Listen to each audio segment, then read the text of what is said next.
받고 예수님의 이름으로 기도합니다. 아멘.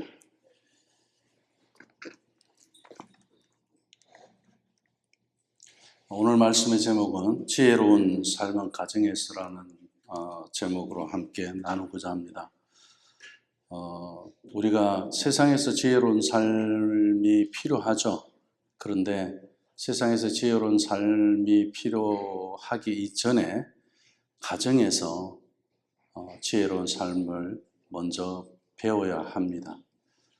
왜냐하면 하나님께서는 말씀을 통해서 우리에게 지혜를 또 가르쳐 가기를 원하시고 그 말씀대로 살아내는 삶을 매일 경험하고 나눌 수 있는 것이 가정이기 때문에 가정에서 가장 먼저 지혜로운 삶을 우리가 경험해 봐야 합니다.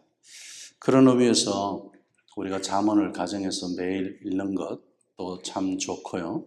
그리고 오늘 우리가 함께 했던 이 23장의 말씀도 보면은 성경의 말씀이 다 옳은 말씀이지만 특별히 오늘날 세상에서 우리가 지혜롭게 살아가는 데 있어서 세상은 술에 취해 있는 세상이지만 성경은 음식을 탐하는 자, 술을 가까이 하는 자를 사귀지 말라 그래. 그리고 성경에 술 먹지 말라는 게 어디 있느냐? 술 먹는 사람들이 주로 그렇게 질문하죠. 잠언 오늘 23장에 오늘 잠언 23장 한번 읽어보라고 하면 됩니다. 뭐라고 되어 있죠? 아예 술은 아예 보지도 말라 그래요. 특히 섞어서 먹는 술을 좋아하는 자, 그런 이야기도 나오죠. 왜 성경은 그렇게 이야기할까요? 술을 가까이 하면 어떤 일이 있을까요? 또 술이 얼마나 나쁘길래 술 먹는 사람하고 사귀지 말라고 할까요? 술을 먹지 말라 정도가 아니라 술 먹는 사람하고 사귀지 말라. 오늘 20절 말씀인가요? 술을 즐겨하는 자들과 고기를 탐하는 자들과도 더불어 사귀지 말라 이렇게 말씀하죠. 당장 고민이 생겨요. 어떻게 하면 좋겠습니까? 지혜가 필요하죠. 술 먹는 사람하고 지금 당장 관계를 끊어야 되느냐 말아야 하느냐.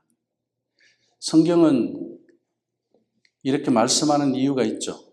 술 먹는 사람하고 당장 관계를 끊으라 하는 그런 목적에서 이 성경이 기록된 건 아니라고 우리 모두 다 동의하게 될 겁니다.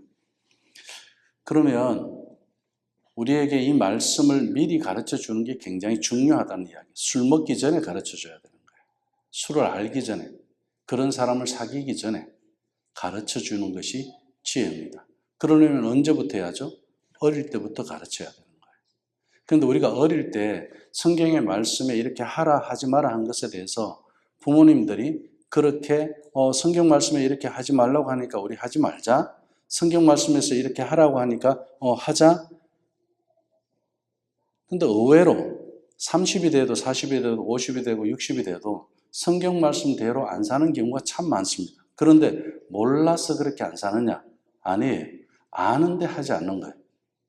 이런 책이 있습니다.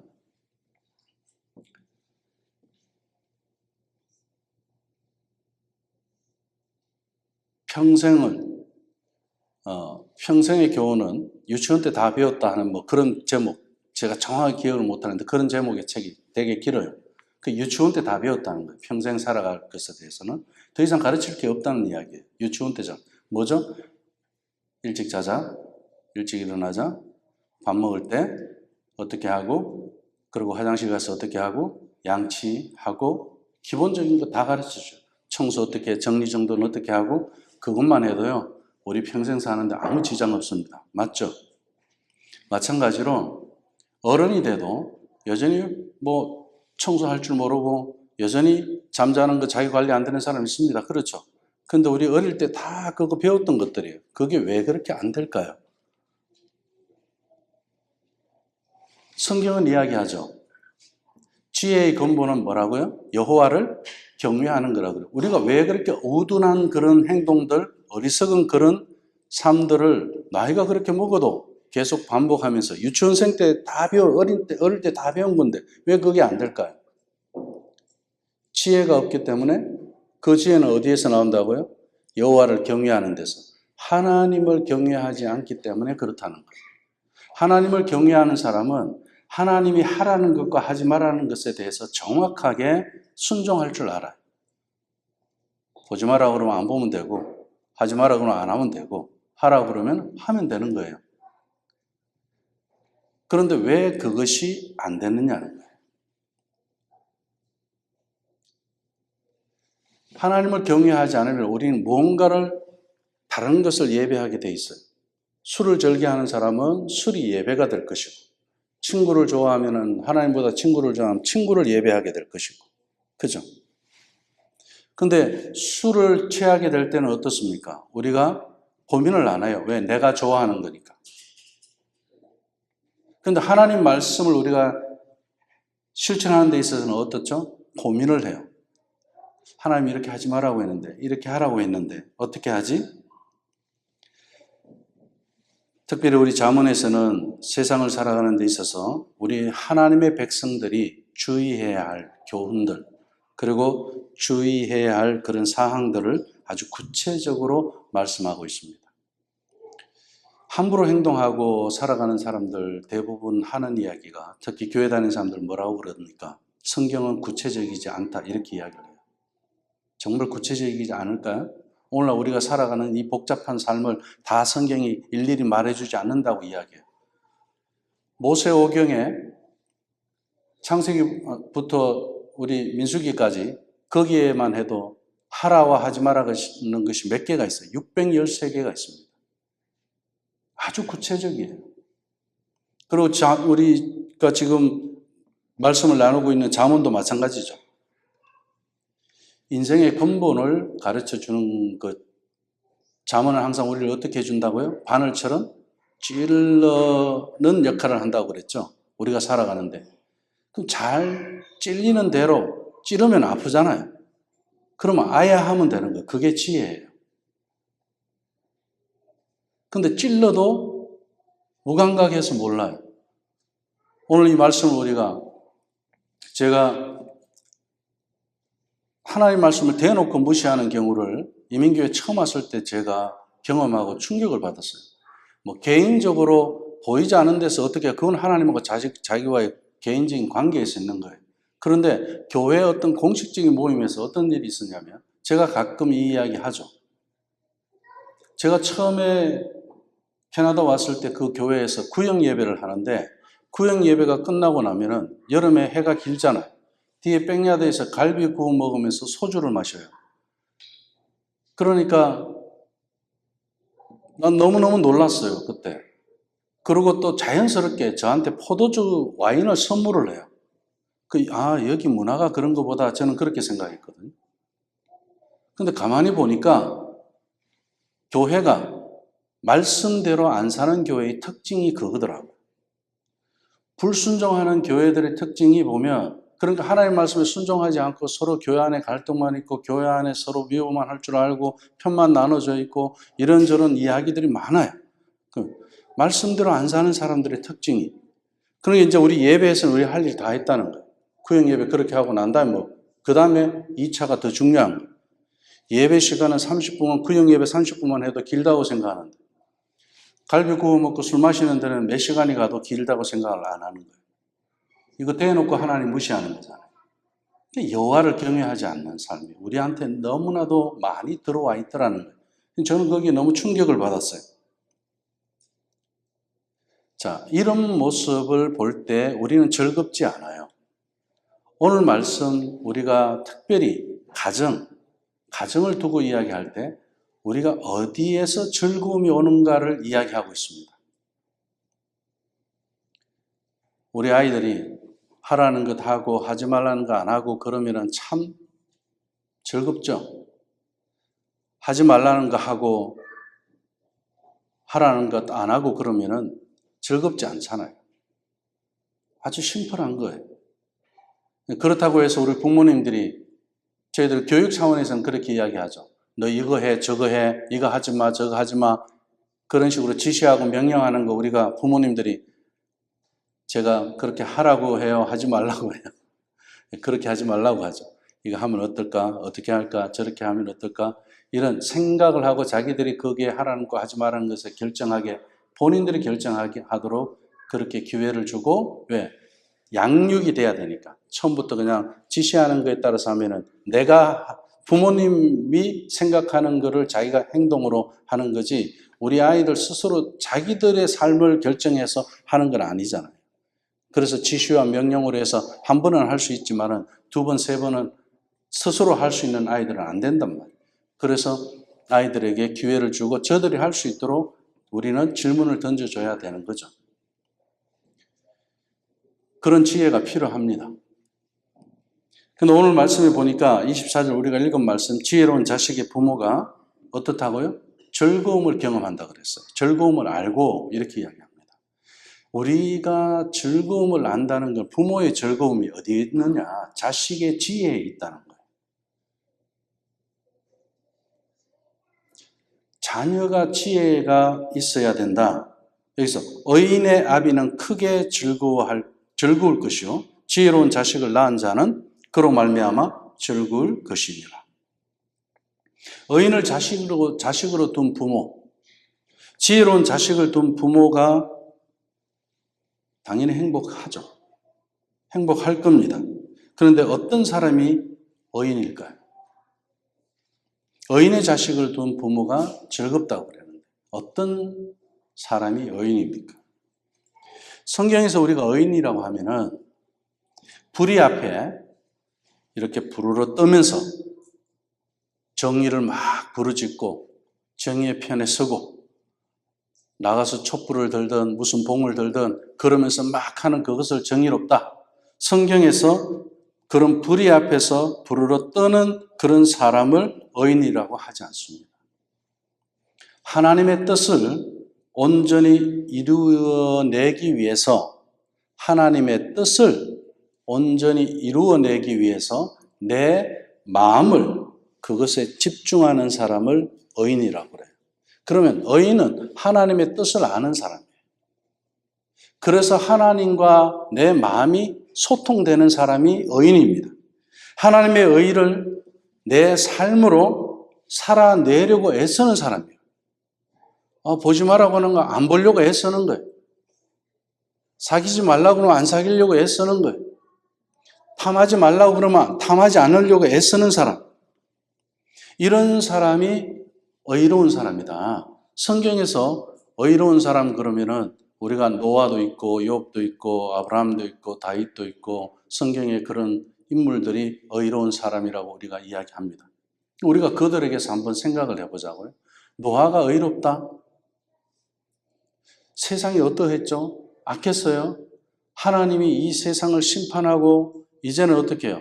노아 가족 외에는 다 물로 심판하는 그런 하나님의 진노 아래에 있는 그 노아.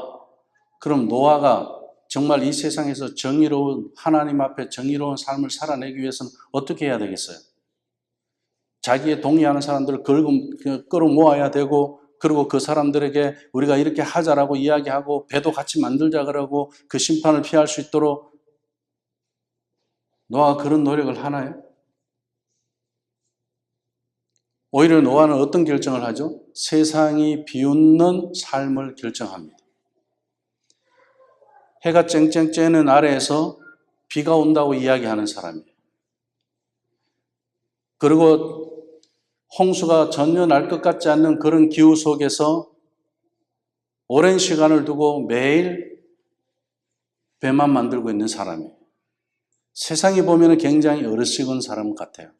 우리가 세상에서 친구가 술 먹으러 가는데 술 안 먹으면 그 친구가 우리를 어떻게 생각할까요? 이 바보. 그거 먹는 게 어때서? 요새 다 먹는데.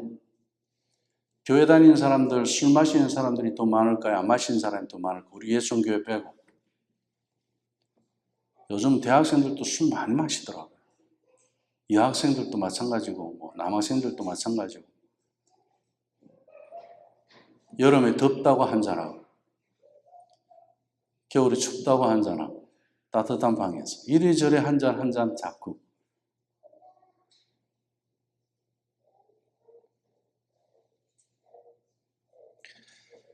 그래 안 하면은 재미없다라고 생각을 해요. 미련하다고 생각하는 거예요. 지난 우리 금요일에 말씀 있죠? 선한 데는 지혜로우라고 그러죠. 악한 데 미련하고.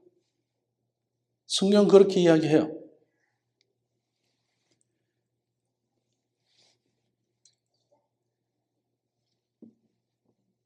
의인이라는 것은 완전한 삶을 사는 게 아니에요. 한번 따라합시다. 온전한 삶. 예, 온전한 삶을 사는 거예요. 자, 우리 술 먹을 수 있어요. 그죠? 그리고 거짓말도 할 수 있어요. 완전하지 않기 때문에 그렇게 이야기해요.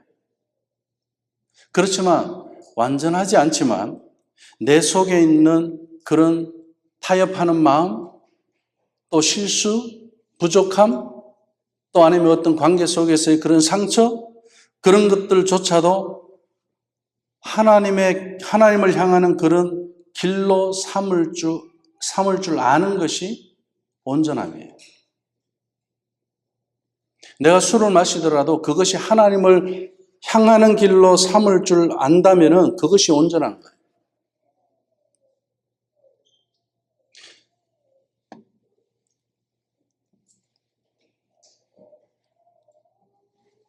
부정적인 것도 하나님을 향하는 것이 될 때 온전함이 될 수 있다는 이야기예요.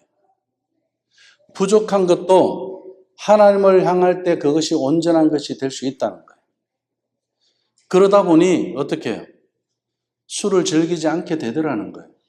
그러다 보니 하나님이 하라고 하는 거 하니까 행복하더라는 거예요. 하나님이 하지 말라고 하는 거 안 하니까 행복하더라는 겁니다. 그것이 하나님을 향하는 길로 나가는 거예요. 이것이 온전함이에요. 그럼 우리가 완전하게는 살 수 없지만 온전하게는 살 수 있다는 거예요. 의롭게 사는 사람, 성경이 얘기하는 사람, 이러한 사람들이 완전한 사람 없잖아요. 그런데 다 그들의 삶이 어땠죠? 온전했어요. 하나님 앞에 잘못하면 회개도 할 줄 알고, 방향을 할 줄도 알고, 그리고 하나님의 음성을 들을 줄도 알고, 그리고 내가 순종할 줄도 알고, 이게 지혜예요.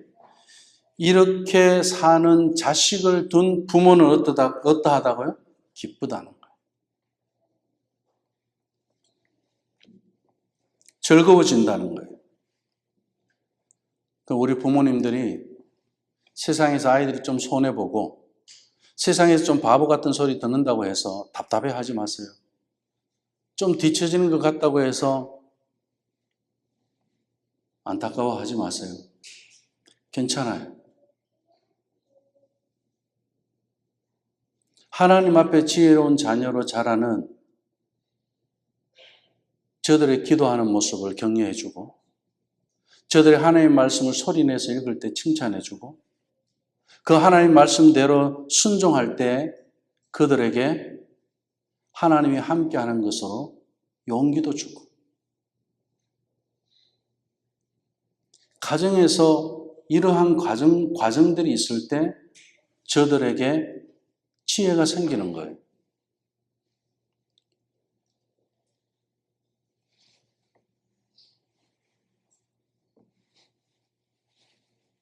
제가 질문을 하나 던지겠습니다. 우리가 하나님 뜻을 행하다 보면 언제나 성공을 보장받는다라든지 행복을 보장받는다 이런 게 있나요? 하나님 뜻을 행했는데 하나님 나 하나님 뜻대로 순종하고 이렇게 말씀대로 살았으니 나 성공하게 해주세요. 그리고 내가 행복할 수 있도록 하나님이 이렇게 보장해 주실 걸로 믿습니다. 그런데 그렇게 됩니까? 왜 안 될까요? 우리 D6 문술주의 7번째 질문이 그거죠. 이 세상은 악하다는 거예요. 이 세상은 불의하다는 거예요. 그렇기 때문에 우리는 이 세상에서 행복을 찾으면 안 되는 거예요.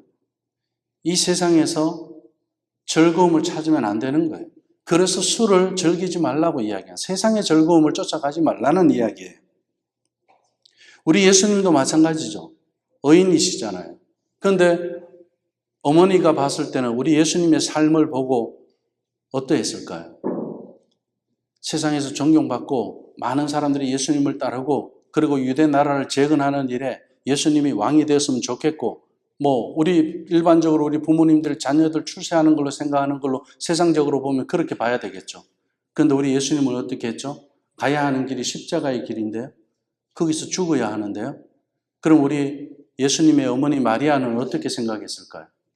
우리 아들이 실패한 자식 그렇게 생각했을까요? 어머니에게 기쁨을 주지 않는 그런 자식으로 생각했을까요? 어떠했을까요? 우리 자녀들이 세상에서 예수님처럼 살면 우리 부모님들은 어떻게 생각할까요? 우리 자녀들이 그래 네가 받는 고난 그거 성경대로 사는 삶이다라고 손해보는 것에 대해서 고난받는 것에 대해서 얼마나 저들을 격려해 줄 수 있을까요? 세상은 이래. 그러니까 그렇게 살 필요 없어. 성경은 이렇게 말씀하지만 세상에서 이렇게 살아가는 거는 또 달라. 그러니 세상에서는 또 이렇게 살아가야 돼. 공부도 잘해야 되고 그리고 경쟁에서 이겨야 되고 이게 다 어디 세상은 불의한 데서 나오는 이야기들이에요. 그 이야기가 집안에 섞여 있다? 그럼 그 부모님들은 자녀를 하나님의 자녀로 지혜롭게 양육하지 못하는 거죠.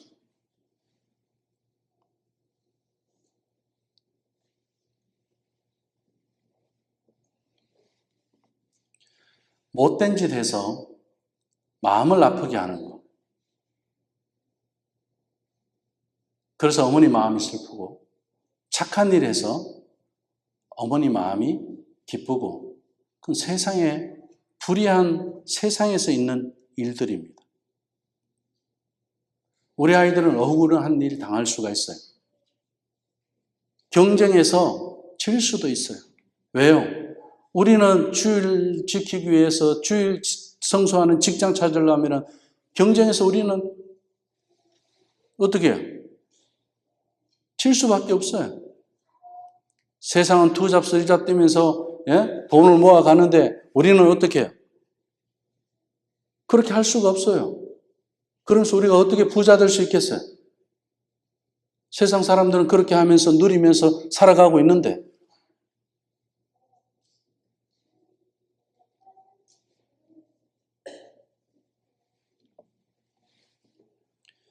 하나님의 뜻대로 살아가는 사람 되는 것.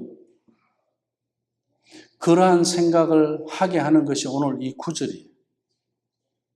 우리 자녀들이 지혜롭게 산다. 고난 가운데 산다는 말하고 똑같은 거예요. 세상의 불의를 떠나서 산다는 거하고 똑같은 거예요. 그런데 세상 가운데 살아야 돼. 저 불의한 세상에서 살아야 하는 우리 아이들이. 그러면 하나님 주시는 지혜가 없이 어떻게 살 수가 있을까요? 그렇다면 우리가 가정에서 말씀으로 얼마나 철저하게 우리 아이들을 가르치고 양육하고 말씀 중심으로 또 우리 부모가 살아내는 삶을 보여줘야 할까요? 억울한 일 당했을 때 억울한 걸로 해서 화내는 걸로 끝나는 것이 아니라 그 억울한 인류를 예수 그리스도의 고난 안에서 같이 하나님의 뜻을 품고 가는 그런 모습, 그러면서 하나님 앞에 무릎 꿇고 기도하는 그 부모의 모습이 십자가의 모습이고 예수님의 모습이고 하나님이 우리 가정에 주신 선물이고 그래서 아이들이 그것을 보고 자랄 수 있는 그런 가정의 모습. 하나님의 말씀이 없으면 살 수 없고 방향을 잡을 수 없는 그러한 가정의 모습. 이 세상이 불의하기 때문에 우리에게는 하나님이 주신 나침판이 필요해요. 그 나침판이 성경이지 않습니까? 하나님의 말씀이지 않습니까? 그래서 우리는 철저하게 하나님의 말씀으로 아이들에게 먹여야 하는 거예요. 밥만 먹여갖고는 잠만 재워갖고는 우리 아이들을 세상에 내보낸다? 지혜로운 자녀가 거기에서 나올 수 있을까요? 그런 데서 슬퍼하는 이 땅에 우리 교회를 다니는 부모님들이 얼마나 많습니까? 자녀들이 지혜롭지 못해서, 크리스찬 자녀들이 지혜롭지 못해서, 슬퍼하고 눈물 흘리고 하나님 앞에 기도하고 있는 지금의 부모들이 얼마나 많이 있습니까? 왜 그랬을까요? 그 날이 오기 전에 이미 하나님의 말씀으로 저들이 세상의 그 불의한 것을 알게 해주고, 그리고 저들이 그 불의한 세상에서 어떻게 살아야 하는가에 대해서 가르치고 양육했다면은, 그래도 내가 하나님 앞에서 하나님 저 이렇게 했는데 우리 아이가 지금 그렇게 살아내지 못하고 있습니다. 그리고 우리가 또 그 모습을 보여주려고 이렇게 살아왔는데 아직까지 우리 아이가 하나님을 경험하지 못하고 있습니다. 그 안타까움 때문에 무릎 꿇고 기도한다면 그래도 그것은 우리에게 있어서, 나에게 있어서는 그래도 하나님 앞에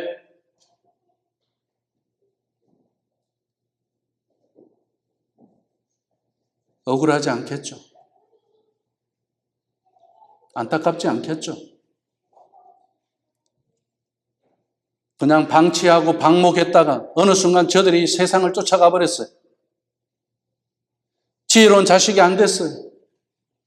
그걸로 인해서 슬퍼하는 일이 없도록 오늘 이 말씀은 우리에게 많은 생각을 하게 하는 구절입니다. 짧지만 그렇습니다. 우리는 의인으로 사는 자가 되어 아비를 즐겁게 하고 우리 자녀들이 의인으로 살아야 돼요. 그리고 그 의인으로 사는 것으로 인해서 아비가 즐겁게 되고 하나님이 주신 지혜로 살아가는 자가 부모를 즐겁게 한다. 그 지혜로운 자를 낳은 어미가 즐겁게 된다.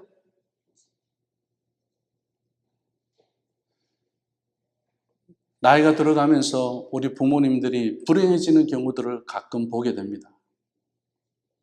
우리 부모님들이 스스로의 잘못 때문일까요? 자녀들로 인해서 슬퍼하는 부모들을 많이 보게 됩니다. 여기 우리 한인 그 요양원 있죠? 거기에 다니는 여자 목사님을 통해서 지난주 금요일 날 제가 들었어요.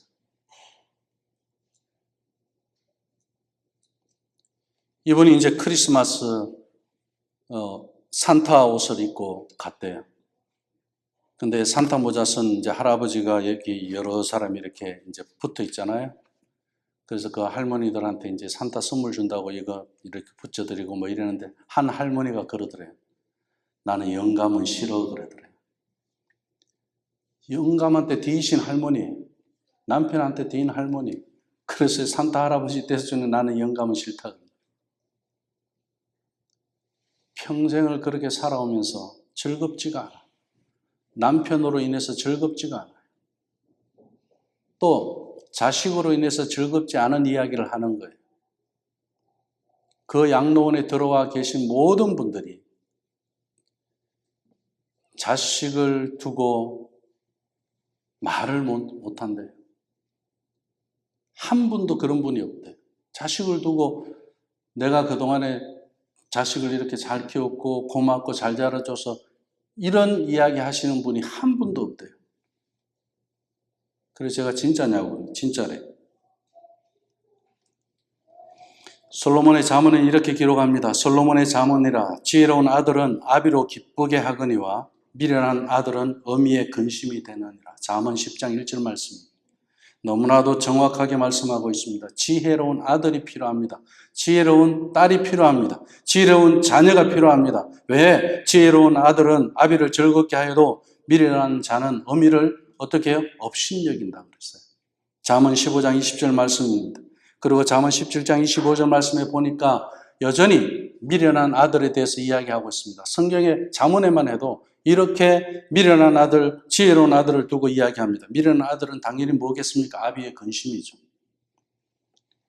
그리고 어미의 뭐라고 말씀하는지 아세요? 예, 어미의 고통이라고 이야기해요. 미련한 자녀. 불효했고 부모님한테 뭐 맛있는 거 안 사드렸고 부모님한테 용돈 안 드린 이런 거 가지고 이야기하는 게 미련한 것 자체가. 지혜를 얻는 것이 금을 얻는 것보다 얼마나 나은고 명철을 얻는 것이 은을 얻는 것보다 더욱 나으니라. 잠언 16장 16절 말씀에서 이야기하고 있죠. 우리가 지혜를 사모해야 합니다. 지혜를 사모하는 데서 얻는 것은 여호와를 경외하는 것 외에는 없습니다. 행복한 가정을 이루기 위해서 다른 것을 찾아서 우리가 애쓰는 것이 아니라 지혜로운 자식의 부모가 즐거움을 알고 살아가는 것입니다. 오늘 본문은 이렇게 기록합니다. 내 부모를 즐겁게 하며 너를 낳은 어미를 기쁘게 하라. 그러려면 어인으로서 지혜로운 자녀가 되어야 합니다. 세상에서 눈에 좋게 보이는 다른 것을 사랑하며 살아가는 것이 아닙니다. 부모를 즐겁게 하는 주의 자녀가 되고 하나님을 경외하면서 그 말씀에 순종하는 우리 모두가 되시기를 바랍니다. 말씀을 맺습니다. 우리가요, 지혜로운 자식을 낳는다는 것은 결코 그냥 되는 것이 아닙니다. 그냥 주어지지 않잖아요. 전쟁이에요. 세상이 악하기 때문에 더 지혜가 필요한 때입니다. 그래서 그냥 주어지는 것은 아니지만 지혜로운 가정이 되잖아요. 지혜로운 부모에게서 지혜로운 또 자녀가 나오잖아요. 여기에 주어지는 복이 또 엄청납니다. 우리 예천교회가 좋아하는 시편 말씀 있죠. 가정을 복되게 이야기하는 시편 128편. 그 말씀 잠깐 나누고 말씀을 마무리합니다. 여기서 복을 이야기합니다. 행복을 이야기해요. 즐거운 것에 대해서 이야기합니다. 여호와를 경외하며 그의 길을 걷는 자마다 복이 있도다. 여호와를 경외하며 그의 길을 걷는 자마다 부모이든 자녀이든 누구이든 이건 지금 가정을 두고 있는 이야기하는 거예요. 가족이 여호와를 경외하고 그의 길을 걷는 자마다 복이 있도다. 여호와를 경외하면 하나님께서 하신 말씀의 무게를 알아요. 여호와를 경외하면요, 하나님께서 하신 그 말씀의 무게감을 온 몸으로 받아들입니다. 무시하지 않아요.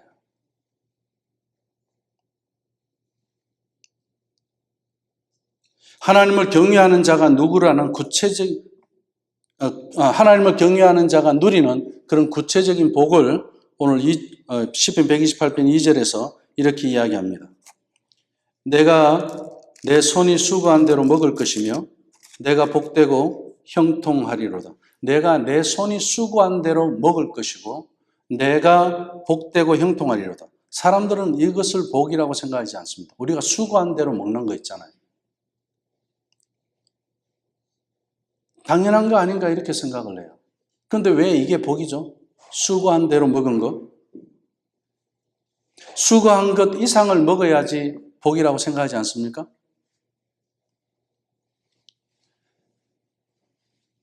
지혜가 여기서 나오는 거예요. 만약에 우리가 땀 흘리고 수고한 것 이상을 원하고 탐낸다면 그건 복이 아니고 탐욕이에요. 탐욕의 자리에는 하나님이 계시지 않습니다.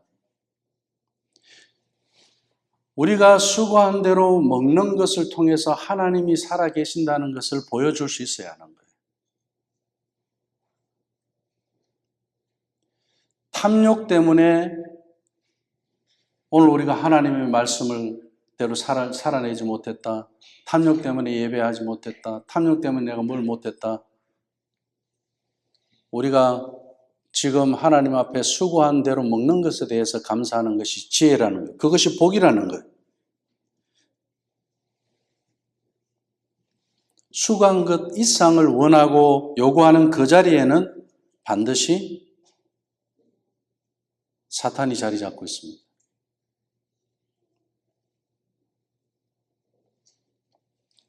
그렇기 때문에 우리가 수고한 대로 누리고 먹고 결실하는 것, 이것은 우리 가운데 복 중에 복이다.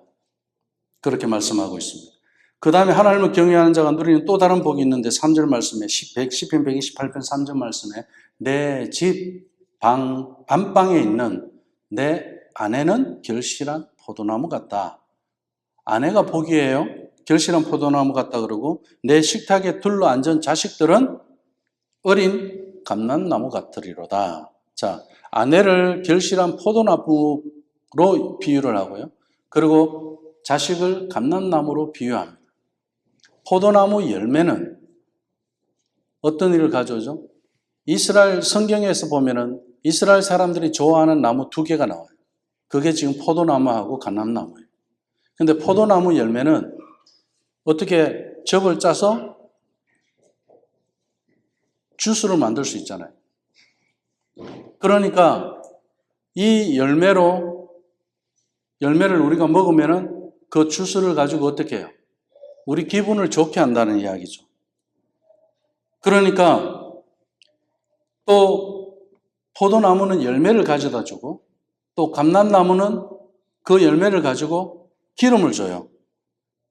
그러니까 결실한 포도 열매는 우리 인생에서 이 포도 주스가 되고 또 감람나무는 기름이 되어서 기쁨을 준다는 이야기예요.